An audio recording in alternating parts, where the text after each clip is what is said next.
simple. Kalau mau berhasil, tolong orang lain dulu untuk berhasil. Kalau pengen sehat, tolong orang lain untuk sehat terlebih dahulu. Kalau nggak pengen bahagia, tolong orang lain dulu untuk bahagia terlebih dahulu. Maka dengan demikian, kita sedang melakukan isi seluruh hukum Taurat dan kitab para nabi.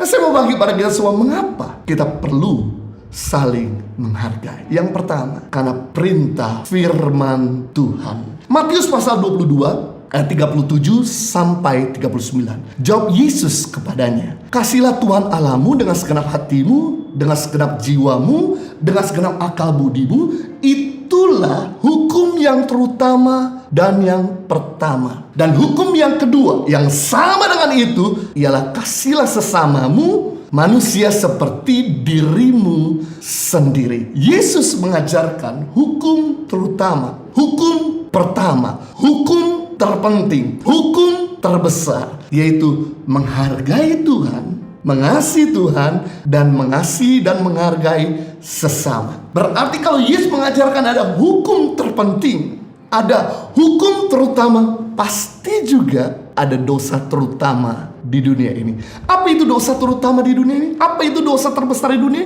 Simple. Tambahkan kata tidak di depan kasih. Tambahkan kata tidak di depan sikap tidak menghargai. Tidak menghargai sesama, tidak menghargai Tuhan adalah dosa terutama dan dosa terbesar di dunia ini. Semua dosa Tuhan sanggup ampuni. Segala dosa Dia sanggup mengampuni, kecuali satu dosa, yaitu tidak mengampuni kesalahan orang lain, tidak menghargai orang lain. Jadi kita bisa melihat di sini, kalau kita mau mengalami anugerah Tuhan, dari cara lain kita buktikan bahwa kita menjadi pelaku daripada firman Tuhan. Dengan kita saling mengasihi dan menghormati sesama, kita sedang melakukan seluruh perintah Tuhan. Berarti dengan kita tidak menghormati dan mengasihi sesama, kita sedang tidak melakukan seluruh firman Tuhan. Jadi Alkitab kita kalau kita baca dari Kejadian sampai Wahyu, dari A sampai Z berulang-ulang akan muncul satu benang merah. Alkitab kita selalu berbicara mengenai kasih kepada Tuhan, kasih kepada sesama, menghormati Tuhan dan menghormati sesama. Jadi begitu kita tidak menghormati sesama, kita berarti sedang tidak melakukan perintah Tuhan. Manusia diciptakan serupa dan segambar dengan Tuhan. Berarti ketika kita mengasihi sesama, kita sedang mengasihi penciptanya. Dengan kita menghormati sesama, kita sedang menghormati penciptanya. Sebaliknya, dengan kita menghina, merendahkan, bahkan memandang sebelah mata sesama, kita sedang merendahkan, menghina penciptanya. Jadi kalau kita mau mencintai Tuhan, simple, caranya mudah. Belajarlah untuk mencintai sesama, belajar untuk menghargai sesama. Matius pasal 7 ayat 12. Segala sesuatu yang kamu kehendaki supaya orang perbuat kepadamu, perbuatlah demikian juga kepada mereka. Itulah seluruh isi hukum Taurat dan kitab para nabi. Yesus mengajarkan seluruh firman Tuhan, isinya di Perjanjian Lama, dari kitab Kejadian sampai Maleakhi, isinya satu: segala sesuatu yang ingin kau orang lain perbuat, perbuatlah terlebih dahulu kepada mereka. Jadi kalau kita ingin dihargai, belajarlah menghargai orang lain. Karena sikap menghargai itu seperti sebuah mesin ATM. Kita tidak akan pernah bisa menarik uang kalau kita nggak pernah mendepositkan terlebih dahulu. Dan ini filosofi. Sebanyak kita mendepositkan, sebanyak itu kita bisa menarik. Sedikit kita mendepositkan, sedikit kita bisa menarik. Sama halnya dengan sikap saling menghargai. Kita tidak akan pernah dihargai orang lain kalau kita sendiri selalu jahat sama orang. Kita tidak akan pernah dijadikan oleh istri kita raja kalau kita nggak pernah jadikan dia ratu. Kita tidak akan pernah disenyumin orang kalau kita sendiri tidak pernah memberi senyum.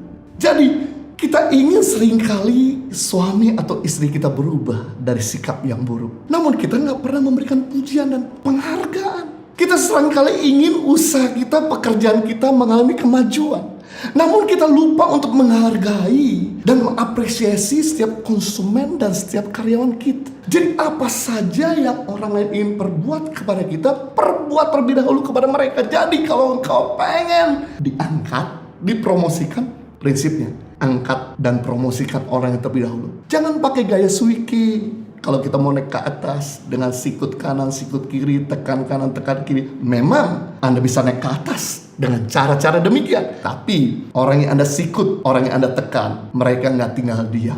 mereka dendam. Suatu kali mereka akan cari jalan atau cari waktu di mana mereka bisa jatuhkan kita dari atas ke bawah. Namun sebaliknya, kalau kita pengen dipromosikan, kalau bisnis kita pengen lancar, yang kita perlu lakukan adalah tolong orang lain untuk naik ke atas lebih dahulu. Tolong orang lain untuk berhasil. Tolong orang lain untuk bahagia terlebih dahulu. Begitu mereka berhasil, begitu mereka bahagia, mereka lihat di atas, ternyata teman yang menolong masih ada di bawah, maka mereka rame-rame akan bantu untuk kita dinaikkan dari posisi yang ada di bawah naik ke atas. Jadi prinsip simpel, kalau mau berhasil, tolong orang lain dulu untuk berhasil.